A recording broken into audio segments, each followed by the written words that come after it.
આરોગ્ય મંત્રી ઋષિકેશ પટેલે જૂનાગઢમાં સિવિલની મુલાકાત લીધી હતી। મહત્વનું છે કે સિવિલ હોસ્પિટલ ખાતે તેઓ પહોંચ્યા। આ દરમિયાન તેઓને હોસ્પિટલની મુલાકાત લઈને ત્યાંની પરિસ્થિતિ, મુખ્ય જરૂરિયાતો, આગામી ડેવલપમેન્ટ પ્લાન તથા અલગ અલગ માહિતી મેળવી હતી। ઋષિકેશ પટેલે ડોક્ટરોની ભરતી માટે નિવેદન આપ્યું હતું કે દર્દીઓને હાલાકી ન થાય તે માટે ડોક્ટરોની ભરતીની પ્રક્રિયા યથાવત છે।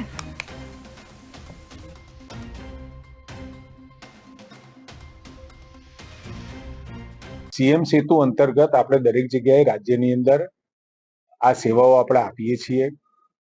એ લોકો ક્યાંય નાના સેન્ટર હોય કે મોટા સેન્ટર હોય અથવા તો કોઈ મોટી મેડિકલ આપણી હોસ્પિટલ કે કોલેજ હોય, ત્યાં આગળ આવા સ્પેશિયલાઇઝ સુપર સ્પેશિયાલાઇઝ ડોક્ટરો મેળવવામાં મુશ્કેલી પડતી હોય છે।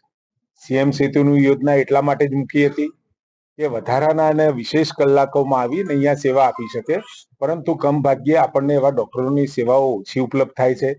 અહીંયા આ જ હોસ્પિટલમાં અને તમામ હોસ્પિટલમાં સ્પેશિયાલિસ્ટ અને સુપર સ્પેશિયાલિસ્ટ ડોક્ટરો માટેના ઇન્ટરવ્યુ પણ કાઢવામાં આવે છે અને સીએમ સેતુમાં આપણે સામે ચાલી અને એ નગરની અંદર અથવા તો એ શહેરની અંદર કોઈ પણ આવા ડોક્ટરો હોય તો સામે ચાલીને સંપર્ક કરી અમને વિનંતી પણ કરીએ છીએ કે અહીંયા આવો, અહીંયા અમે તમને સાથે રેમ્યુનેશન પણ કરીશું, આપીશું અને આપ દર્દીઓની સારવાર માટે આવો।